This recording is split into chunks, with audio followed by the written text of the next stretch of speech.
The man-in-the-middle attack can obtain information from the end user and the entity he or she is communicating with by impersonating the endpoints in an online information exchange, i.e. the connection from your smartphone to a website.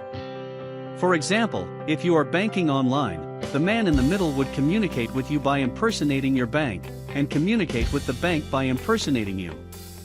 The man in the middle would then receive all of the information transferred between both parties, which could include sensitive data, such as bank accounts and personal information.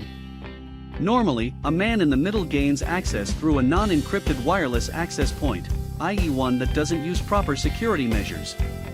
They would then have access to all of the information being transferred between both parties. The best way to prevent them is to only use encrypted wireless access points that use WPA security or greater.